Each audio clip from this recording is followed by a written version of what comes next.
Hello friends, तो आज की इस वीडियो में हम इजी टू मॉडरेट लेवल के क्वेश्चन को बनाएंगे तथा जितने भी ऑप्शन हैं उन सभी का अच्छे से डिस्कस करेंगे ताकि एक क्वेश्चन से मल्टीपल क्वेश्चन सॉल्व कर सके।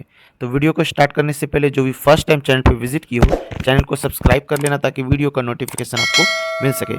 तो फर्स्ट क्वेश्चन है कि निम्नलिखित में से कौन सा नाइट्रोजन स्थिरीकरण जीवाणु है। ऑप्शन है साल्मोनेला, राइजोबियम, ई कोलाई, कोई नहीं है एक से अधिक। तो इस क्वेश्चन का जो राइट आंसर हो जाएगा राइजोबियम। ठीक है, तो नाइट्रोजन को स्थिरीकरण जो होता है वो कौन से जीवाणु करते हैं, तो वो राइजोबियम को करते हैं। ठीक है, और राइजोबियम पाए कहाँ जाते हैं, तो राइजोबियम मिट्टी में पाए जाने वाले जीवाणु हैं जो फलीदार पौधों की जड़ों में पाया जाता है। एग्जाम्पल ले लूँ तो चने की जड़, मक्के की जड़, ये सभी के जड़ों में राइजोबियम पाए जाते हैं और ये क्या करते हैं, नाइट्रोजन का स्थिरीकरण करते हैं। साल्मोनेला क्या है, साल्मोनेला एक बैक्टीरिया है, ठीक है, जो कि आंतों को प्रभावित करने वाला एक आम जीवाणु रोग है। और ई कोलाई जो है ये हमारे बड़ी आंत के सीकम में पाया जाता है जो कि मल के रूप में रूपांतरित करने में यही मदद करता है। ठीक है, चलते हैं अगले प्रश्न की ओर। अगला प्रश्न है कि गिरगिट का रंग बदलना निर्भर करता है। ऑप्शन है हीमोग्लोबिन, वर्णक, वातरंध्र, कोई नहीं है एक से अधिक। तो इस क्वेश्चन का राइट आंसर हो जाएगा वर्णक। गिरगिट का रंग जो बदलता है उसमें एक प्रवृत्ति पाई जाती है जिसके कारण उसका रंग बदल जाता है। ठीक है, अब वो पूरा डेफिनेटली लाल बूढ़ वाला उतना नहीं, थोड़ा सा जो है कलर में चेंजेस देखने को मिलता है। ठीक है, जिसके ऊपर इस प्रकार कांटे टाइप बना होता है उसी गिरगिट के रंग बदलते हैं। हमारे घर में जो छिपकली होती है उनका रंग नहीं बदलता। ठीक है, तो किसके कारण, तो उसमें वर्णक नाम का पिगमेंट पाया जाता है, इसी वजह से उसमें रंग बदलते हैं। बाकी हीमोग्लोबिन क्या है, हीमोग्लोबिन हमारे ब्लड में पाया जाता है। हमारे ब्लड में जो आरबीसी होते हैं उनका रंग लाल होता है, क्यों, क्योंकि उसमें हीमोग्लोबिन पाए जाते हैं। और वातरंध्र तो पता ही होगा क्या। चलते हैं अगले प्रश्न की ओर। अगला प्रश्न है कि विषाणुओं में क्या उपस्थित होता है। ऑप्शन है आरएनए या डीएनए, ना डीएनए ना आरएनए, केवल डीएनए, कोई नहीं या एक से अधिक। तो इस क्वेश्चन का जो राइट आंसर हो जाएगा आरएनए या डीएनए। यानी जो विषाणु होते हैं जिसको इंग्लिश में वायरस कहते हैं, वायरस में या तो आरएनए हो सकते हैं या तो डीएनए हो सकते हैं, दोनों एक साथ कभी नहीं होंगे, या तो ये, ना केवल डीएनए होंगे ना केवल आरएनए। ठीक है, तो इस क्वेश्चन का राइट आंसर हो जाएगा आरएनए डीएनए। अब वायरस के बारे में थोड़ा सा जान लेते हैं डिटेल से। वायरस में जो है कि आनुवंशिक पदार्थ के रूप में यही डीएनए आरएनए रहते हैं और ये क्या करते हैं, सुरक्षात्मक प्रोटीन आवरण से घिरा होता है। जो वायरस होते हैं वो किससे घिरे होते हैं, प्रोटीन आवरण से घिरे होते हैं जिसे कैप्सिड कहते हैं। पूछा जा सकता है कि वायरस जिस प्रोटीन आवरण से घिरा होता है उसे क्या कहते हैं, तो उसे कैप्सिड कहते हैं। ठीक है, कैप्सिड कहते हैं। और क्या है, वायरस संक्रमण को फैलाने और दोहराने के लिए मेजबान कोशिका की मिशनरी का इस्तेमाल करते हैं। याद रखिएगा, हमारे शरीर में जब विषाणु अटैक करते हैं तो मेजबान कोशिका की मदद से ही वो क्या करते हैं, हमारे को प्रभावित करते हैं, हम इंसानों को। चलते हैं अगले प्रश्न की ओर। अगला प्रश्न है कि केकड़े किस प्रजाति के अंतर्गत आते हैं। ऑप्शन है अर्थोपोडा, मोलस्का, प्लेटीहेलमिंथस, कोई नहीं है एक से अधिक। तो इस क्वेश्चन का राइट आंसर हो जाएगा आपका अर्थोपोडा। अर्थोपोडा जो हमने इसके बारे में हमने बहुत बार डिस्कस करा रखा है, मोलस्का, प्लेटीहेलमिंथस के बारे में, कि अर्थोपोडा जो है कि ये सबसे बड़ा संघ है। ठीक है, इसमें ज्यादातर कीट आते हैं, सबसे बड़ा संघ है, कीट आते हैं और खास करके कीट में बहुत सारे पैर वाले, यानी कोई कीट है उसमें बहुत सारे पैर के जोड़े देखने को मिलेंगे, इस तरह के कीट पाए जाते हैं। तो बटरफ्लाई हो गए, चींटी हो गए, ये सभी अर्थोपोडा में ही आते हैं। और अर्थोपोडा जो होता है उसमें आपको खंडी भवन देखने को मिलेंगे, इस प्रकार खंड खंड सेगमेंट में बटे देखने को मिलेगा आपको। ठीक है, कि इसमें दो चीज में देखने को आपको मिलते हैं, एक तो एनिलिडा में और एक तो अर्थोपोडा में, ये दोनों चीजों में आपको देखने को मिलेगा। ठीक है, मोलस्का के बारे में हमने बहुत सारे प्रीवियस वीडियो में बता के रखा है मोलस्का के बारे में, और प्लेटीहेलमिंथस के बारे में शायद नहीं बताया, तो प्लेटीहेलमिंथस के बारे में बता देता हूँ। प्लेटीहेलमिंथस को फीता कृमि भी कहते हैं, चपटा टाइप का होता है, इस प्रकार चपटा टाइप का होता है। ठीक है, जैसे प्लेनेरिया देखिए, प्लेनेरिया इसका एग्जाम्पल है। प्लेनेरिया भी एक क्या है, प्लेटीहेलमिंथस है। और प्लेटीहेलमिंथस में जो प्लेनेरिया आते हैं, ठीक है, उसमें सबसे अधिक रीजनरेशन की क्षमता होती है, यानी उसको काट दीजिएगा और सबसे कम समय में जल्दी से जल्दी अपना पूर्ण बॉडी बना लेते हैं कटे हुए पीस से। तो चलते हैं अगले प्रश्न की ओर। अगला प्रश्न है कि जब 2 kg वाले द्रव्यमान पर 5 न्यूटन का बल लगाते हैं तो उत्पन्न होने वाला त्वरण होगा। यहाँ पे जो है कि टाइपिंग मिस्टेक हुआ है, त्वरण हो जाएगा। ठीक है, तो त्वरण होगा। ऑप्शन है 2.5 मीटर पर सेकेंड स्क्वायर, 25 मीटर पर सेकेंड स्क्वायर, 2.5 मीटर पर सेकेंड, कोई नहीं है एक से अधिक। तो इस क्वेश्चन का जो राइट आंसर हो जाएगा, पहले तो हम फॉर्मूला से बना के देख लेते हैं। जैसा कि आपको फॉर्मूला पता होगा कि F बराबर क्या होता है, m इंटू ए, यानी जो फोर्स बराबर होते हैं मास इंटू एक्सेलरेशन, एक्सेलरेशन त्वरण को ही कहते हैं। ठीक है, तो अगर हम लोग ए, अगर हमें ए नहीं देके रखा है और एम और एफ देके रखा है तो इस प्रकार कर सकते हैं कि एम को इधर लेके आ सकते हैं, यानी ए बराबर आप कर सकते हैं एफ बटा एम, ये फॉर्मूला निकल के आ जाएगा। ठीक है, और तो ए तो फोर्स जितना दे के रखा है, फोर्स कितना दे के रखा है 5 न्यूटन, तो ऊपर 5 न्यूटन लिख दीजिए, और कितना द्रव्यमान दे के रखा है 2 kg, तो 2 दे दीजिए। अब इसको डिवाइड कीजिए, डिवाइड कीजिएगा तो 2.5 के अप्रोक्स आएगा, यानी 2.5 ही आएंगे। तो 2.5 आएंगे तो दोनों ऑप्शन में, इसमें भी 2.5 है, इसमें भी 2.5। अब कैसे जानेंगे कि कौन सा राइट आंसर है? तो अगर आप इसका एक्सेलरेशन का आप एसआई मात्रक जानते हैं, एक्सेलरेशन का क्या एसआई मात्रक होता है? मीटर पर सेकेंड स्क्वायर। तो इस प्रकार आप राइट आंसर टिक कर लेंगे, क्या हो जाएगा 2.5 मीटर पर सेकेंड स्क्वायर।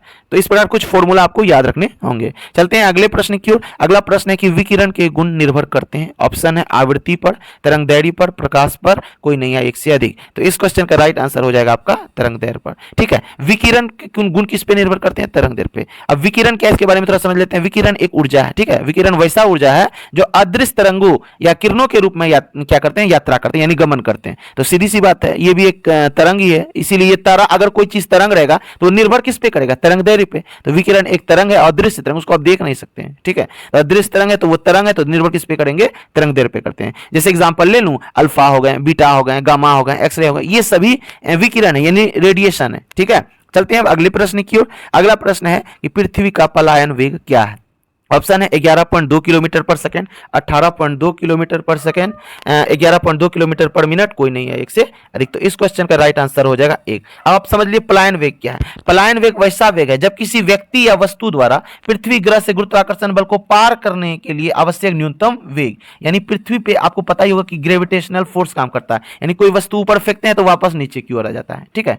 तो इस ग्रेविटेशनल फोर्स जहां तक है वहां पे बार बार वापस आ जाता है, वापस आ जाता है। तो ऐसा कितना वेग से फेंकें ये ग्रेविटेशनल यानी जो गुरुत्वाकर्षण बल उसको पार कर जाए, और जैसे ही गुरुत्वाकर्षण बल पार कर जाएगा वो वापस आएगा ही नहीं, ठीक है। तो जैसे कि अंतरिक्ष यान मिसाइल वगैरह जो उड़ता है वो पलायन वेग से ही उड़ता है, यानी जितना पलायन वेग उतने पलायन वेग से उड़ता है, तब क्या होता है वो वापस नहीं आता है। तो पृथ्वी का पलायन वेग है, हर जगह का पलायन वेग अलग अलग होता है। जैसे पृथ्वी के गुरुत्वाकर्षण के अनुसार पलायन वेग होता है पृथ्वी का 11.2 किलोमीटर पर सेकेंड। फिर चांद का पलायन वेग कम है, इसलिए चांद पे जो यात्री उतरते हैं ना तो वो पेट पे बोझा लेके उतरते हैं, क्योंकि हो सकता है थोड़ा बहुत चले दौड़े कूदे और पलायन वेग पार कर गया तो आदमी वापस फिर ब्रह्मांड में ही खो जाएगा। इसीलिए पलायन वेग जो होते हैं पृथ्वी का 11.2 किलोमीटर। आप भी अगर किसी में कैपेसिटी है 11.2 किलोमीटर पर सेकंड की स्पीड से अगर पत्थर फेंकिए आसमान में वो वापस नहीं आएंगे, लेकिन हम लोग उतना कर ही नहीं पाएंगे, उसके लिए मशीन की जरूरत पड़ेगी, मिसाइल की जरूरत पड़ेगी। चलते हैं अब अगले प्रश्न की ओर। अगला प्रश्न है कि फलों को कृत्रिम रूप से पकाने वाली गैस है। ऑप्शन है एसिटिलीन, ईथर, अमोनिया, कोई नहीं है एक से अधिक। तो इस क्वेश्चन का जो राइट आंसर हो जाएगा आपका एसिटिलीन हो जाएगा, ठीक है। ये फलों को प्राकृतिक रूप से पकाता है एसिटिलीन, जो कि C2H2। C2H2 क्या है? यही है एसिटिलीन। अब फिर एक और होता है, क्या होता है? C2H4। C2H4 क्या? इसको एथिलीन बोलते हैं। ये ना प्राकृतिक रूप से पकाता है और ये कृत्रिम रूप से पकाता है। ये बात आप साइड में नोट कर सकते हैं कि एथिलीन जो है फलों को प्राकृतिक रूप से पकाता है, यानी जो पौधे में फल लगे होते हैं और वो खुद ब खुद पक जाते हैं तो वो एथिलीन के कारण पकते हैं, ठीक है। और एसिटिलीन जो होते हैं वो कृत्रिम रूप से पकाए जाते हैं। कार्बेट है ना, कार्बेट देके पकाते हैं ना फलों को, वो एसिटिलीन के रूप में ही बदल जाते हैं। कार्बेट में पानी मारते हैं और वो एसिटिलीन में परिवर्तित हो जाते हैं, ठीक है। तो कृत्रिम रूप से पकाते हैं। ईथर के बारे में थोड़ा डिस्कस कर लेते हैं। ईथर क्या है? ईथर एक रंगहीन ज्वलनशील तरल है ईथर, ठीक है, और इसका इस्तेमाल विलायक के रूप में किया जाता है, ठीक है। अब अमोनिया क्या है? अमोनिया एक रंगहीन जलन पैदा करने वाली गैस है, ठीक है, और जिसकी गंध ना तीखी होती है। अमोनिया की बात कर रहा हूं मैं। यह पानी में आसानी से घुल सकती है।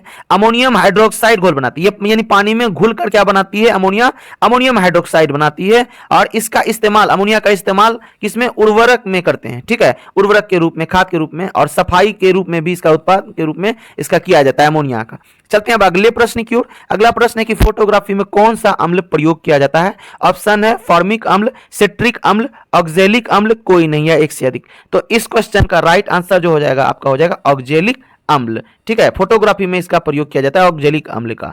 और जो ये जो है आपका सिट्रिक अम्ल, सिट्रिक अम्ल एक कमजोर कार्बनिक अम्ल है, ये बात ध्यान दीजिएगा। ये एक वीक क्या है? कार्बनिक अम्ल है, कार्बनिक एसिड है, वीक कार्बनिक एसिड। और ये किसमें पाया जाता है? खट्टो फलों में, जैसे नींबू हो गए, संतरे होंगे, इन सब में सिट्रिक एसिड पाए जाते हैं। किसमें किसमें? नींबू में और संतरा में पाए जाते हैं ये, ठीक है। और उसके बाद जो अगर फॉर्मिक अम्ल की बात करें तो ये जो होते हैं इसको मिथेनोइक एसिड भी कहते हैं, ये बात ध्यान दीजिएगा। अक्सर एग्जाम में थोड़ा सा घुमा के पूछ दिया जाता रहा है, बच्चे कंफ्यूज हो जाते हैं। तो फॉर्मिक एसिड को मेथेनोइक एसिड भी कहते हैं, मेथेनोइक एसिड भी कहते हैं। और ये किस में पाया जाता है? चींटी में, बिच्छू के डंक में, यानी चींटी के डंक में और बिच्छू के डंक में। इसीलिए थोड़ा सा चींटी और बिच्छू काट ले तो बहुत जलन होता है, ठीक है। और ये ऑक्जेलिक एसिड जो कि एक तो फोटोग्राफी में यूज करते हैं, और पाया किस में जाता है प्राकृतिक रूप से? तो टमाटर, पालक का जो उपयोग करते हैं इस सब में पाया जाता है। टमाटर में पाया जाता है, पालक में पाया जाता है ये ऑक्जेलिक अम्ल। और ठीक है, और भी ऑक्जेलिक अम्ल का इस्तेमाल किस में कर सकते हैं?